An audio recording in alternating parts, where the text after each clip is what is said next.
Is the Canon M50 the perfect beginner camera? Possibly, but just how good is it with street photography? Let's talk about it. Hey guys, welcome back to a new video. If you're new here, my name's Mike. We do a lot of street photography, we do a lot of video editing, we do a lot of creative stuff on this channel. Unfortunately, here in the UK, obviously you might know, there's some restrictions, we're in lockdown again, so we're probably not going to be getting out there and shooting much street photography, not in London anyway. I might go out and about by myself, maybe do a little bit of landscape photography. It is what it is, we'll see what we can do.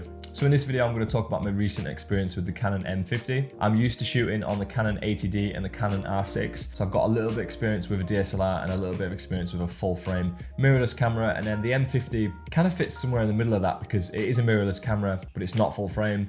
It's small, it's compact, it's definitely a budget camera. I get a lot of questions about the M50 with regards to video and vlogging, and some people asking me if it's any good just for basic beginner photography. And I got to test out the photography features with some street photography in London just a couple days ago. And I actually made a full POV video with the Canon M50, so a link will pop up, go watch that wherever the link is. But in this video, I'm going to give it a review. I'm going to talk about what I liked about the Canon M50 and what I didn't like about the Canon M50 with regards to street photography. So I guess that's the intro done.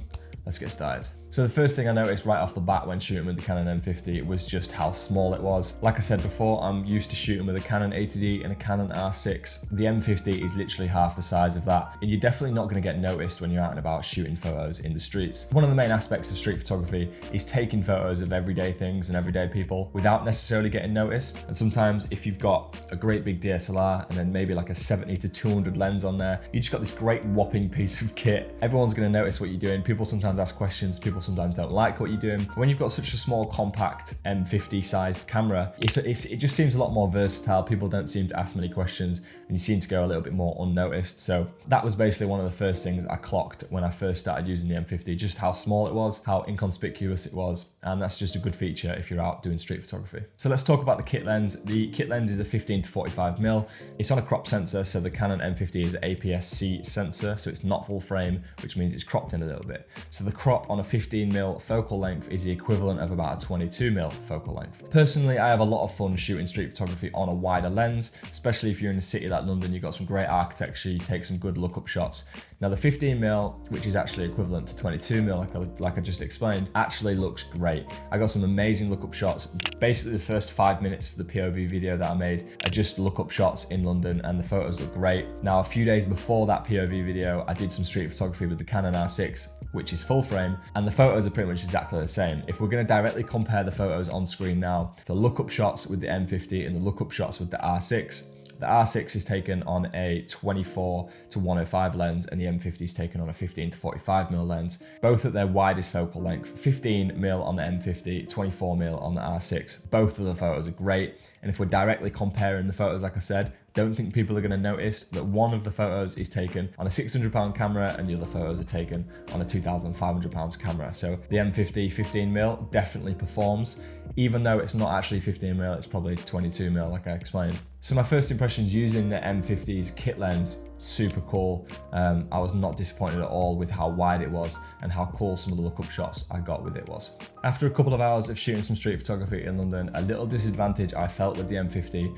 was that the kit lens only goes down to an aperture of 3.5, so you can't really get those super shallow depth of field shots that you see with, you know, lenses like a 1.8 or a 1.4 or a 2.2 f-stop. If I wanted to use any of my other lenses, you know, like the 50mm 1.8, I would need to get an EF-M mount adapter because the Canon M50 has a different mount to the normal typical EF DSLR range of cameras. So you will have to buy a mount if you want to use any other lenses. So the adapter or the mount is about £110, around that price. So just bear that in mind if you wanted to use any other lenses for the Canon M50. Maybe this isn't a problem because if it's the first camera you've got, you might not have any other lenses. So the kit lens will probably do if you're just starting. But for me personally, when I was out and about, I did want to change the lens. I wanted to use a 50mm. I wanted to maybe go even wider with my 10 to 22, but that's just not possible because I didn't have a mount. So yeah, just bear that in mind. You are restricted to an aperture range of 3.5. If you did want to do some night photography or you wanted to do some low light photography, the kit lens probably won't perform that well.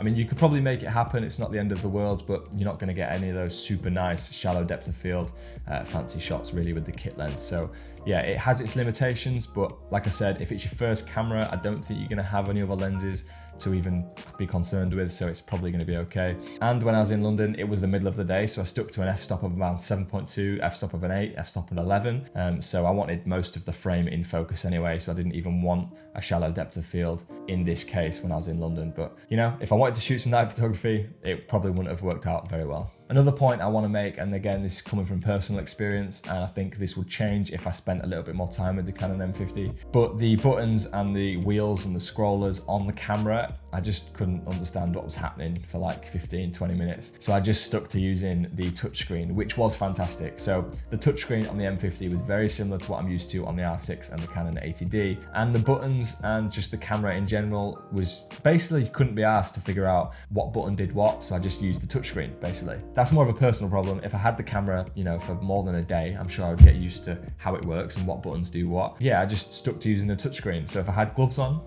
if it was cold outside and I was using gloves, maybe I wouldn't have been able to use the touchscreen and I would have had to figure out what the buttons did for each part of the camera. But this might not sound like I'm making sense, but I just didn't like the buttons on the camera, so I just used the touchscreen basically. If you watch the POV video, you'll notice that I used touchscreen to change the settings for everything. That's because I didn't really understand the rest of the buttons on the camera, not as quickly as using the touchscreen anyway. I'm sure I would have figured it out. I don't feel like I'm an idiot, but yeah, using the touchscreen was just easier, so I thought I would just throw my opinion out there for that. Generally speaking, all the photos I got in London that day using the M50 were amazing. And if this is the first camera, or you're thinking about getting a camera for the first time, I think the M50 is a brilliant place to start. It also has some impressive video features as well. It shoots in 4K, it has a flip out screen, so if you wanted to do some vlogging, you know, it's got a lot of features that cover a lot of ground. It's great for video, it's great for photo. It's a good hybrid camera. For this video, I wanted to just specifically talk about street photography, and I'm impressed. The photos I got were clean, they were sharp. The camera was easy to use, even though I didn't understand what buttons did what. I just used the touchscreen. I was super impressed at the end of the day when I was editing the photos, when I'm comparing photos with the R6 with the Canon M50.